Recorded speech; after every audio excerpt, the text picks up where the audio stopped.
ये बात तो बिल्कुल 100% है मित्रों कि कोई म्लेच्छ विधर्मी जब बड़े पदों पर रहता है तो वह सनातन हिंदू धर्म और हिंदुओं के विरुद्ध ही कार्य करता है और म्लेच्छ विधर्मियों के समर्थन में कार्य करता है।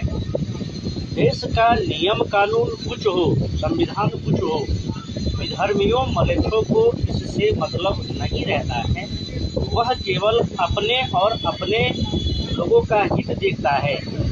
इसलिए हिंदुओं को भी समझना चाहिए और सरकार को भी ऐसे विधर्मियों म्लेच्छों को ऊंचे पद पर, महत्वपूर्ण पद पर नहीं बैठाना चाहिए। सरकारी नौकरी से तो सबसे पहले इन लोगों का बहिष्कार होना चाहिए और आम हिंदुओं को भी धर्मियों म्लेच्छों के हर प्रकार से बहिष्कार करना चाहिए। सरकारी हो, निजी हो, कोई भी हो, इन लोगों को महत्वपूर्ण पद नहीं दिया जाना चाहिए। सरकारी नौकरी तो दिया ही नहीं जाना चाहिए क्योंकि ये हिंदू विरोध में कार्य करते ही है।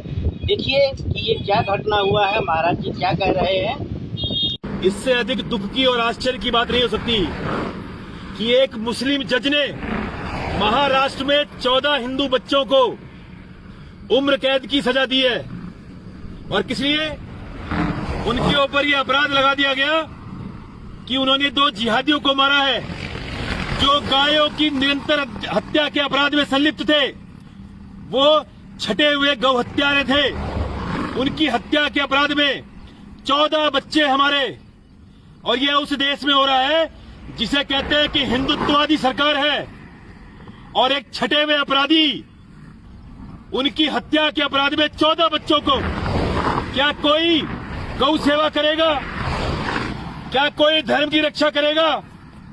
क्या कोई सनातन धर्म की रक्षा के लिए खड़ा होगा? यदि सरकार मूक बनके हमारे धर्म योद्धाओं को, गौ रक्षकों को जेलों में डाला जाएगा इन मुसलमान जजों के द्वारा, और सरकार मूक रहेगी। 14 बच्चों का जीवन खराब हुआ है। किसी के माता पिता अपने बच्चों को सनातन धर्म की रक्षा के लिए आगे लाएंगे क्या? यदि बच्चों का ऐसे जीवन खराब होगा, 1-2 नहीं 14 बच्चे, कल्पना कीजिए उनके परिवार पर क्या बीत रही होगी। गुजर बच्चे की मौत हुई है फरीदाबाद में।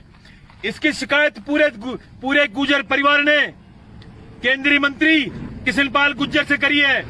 इसकी जांच बैठ गई है और वो मुसलमान दानव जल्लाद जेलर फरीदाबाद का, एक बच्चे के पैर पे, कलावे पे उसका पैर था और माथे से, पैर से उसने माथे का टीका पोंछा।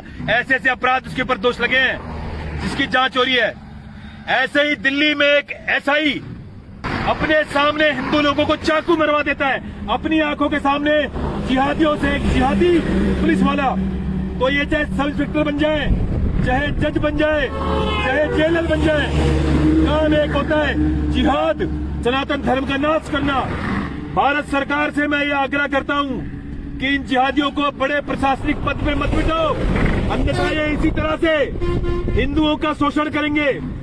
और ये तबस्सुम खान और ये फरीदाबाद का जेलर जज मुसलमान और ये सब इंस्पेक्टर जो दिल्ली का है, इन तीनों के संरक्षण में हमारे हिंदू बच्चे मारे जा रहे हैं। मेरा आपसे ये आग्रह है, ये 14 बच्चों को जो उम्र कैद हुई है, सरकार संज्ञान ले और इनको आजाद कराए, अन्यथा हिंदुत्व के लिए, धर्म के लिए कोई आगे नहीं आएगा। यदि आपको हम मुख्यमंत्री की कुर्सी पर बिठा रहे हैं, सड़कों के लिए नहीं, बिल्डिंगों के लिए नहीं, सनातन धर्म की रक्षा के लिए। और सबसे मेरा आह्वान है, इस वीडियो को शेयर करें। मुख्यमंत्री महाराष्ट्र, जागो, इन बच्चों को छुड़वाओ, अन्यथा कोई धर्म का काम नहीं करेगा और ना ही आपके साथ कोई खड़ा होगा।